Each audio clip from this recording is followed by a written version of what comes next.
지난 2월 말 투자회사 JP모건이 발표한 보고서입니다. 이 한국의 코로나19 확산세는 3월 중순쯤 정점을 찍고 확진자 수는 10,000명에 이를 거라고 내다봤습니다. 당시 국내 확진자 800명 수준일 때 얘기입니다. 저희들도 읽고 의논은 했습니다만 아직까지는 그 판단을 신뢰하기에는. 실제로 국내 확진자 오늘 10,000명을 넘겼죠. 정부도 섣부르다고 했던 예측, 이른바 의료 수학이라는 기법이 사용됐습니다. 확진자 1명이 몇 명을 감염시키는지 재생산 지수라는 걸 기초로 전파 양상을 따져보고 예측하는 건데요. KBS가 국내 의료 수학자들의 분석과 전망 들여다보니까 바로 지금이 추가 확산으로 이어질지 아니면 진정 국면으로 접어들지 판가름나는 중요한 시점이었습니다. 김유대 기자가 설명드립니다. 지난달 서울 경기 지역의 기초 감염 재생산 지수는 1점 이하였습니다. 확진자 1명이 1명 이하에게 감염시키고 있었다는 얘기입니다. 하지만 최근 해외 유입 사례가 늘면서 지수는 계속 높아지고 있습니다. 그 지역 내에서 새롭게 감염되는 환자보다는 해외에서 유입된 환자라든지 타 지역 유입 환자가 현재 많이 발생하고 있거든요.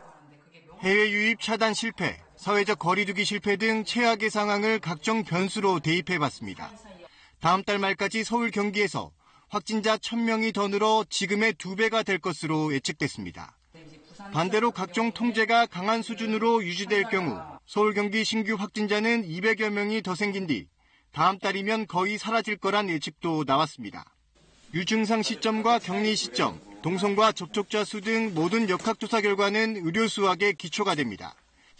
여기에 인구, 교통, 휴대전화 위치 자료 등 빅데이터까지 모든 데이터와 변수들을 공식화해 예측값을 찾아내는 게 의료 수학의 분석 기법입니다.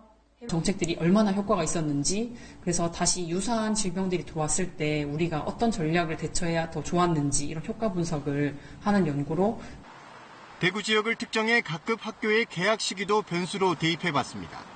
오는 6일 개학하면 7월 말까지 감염이 이어지고 개학을 미루면 이달 말쯤 감염이 멈출 거란 분석값도 나왔습니다.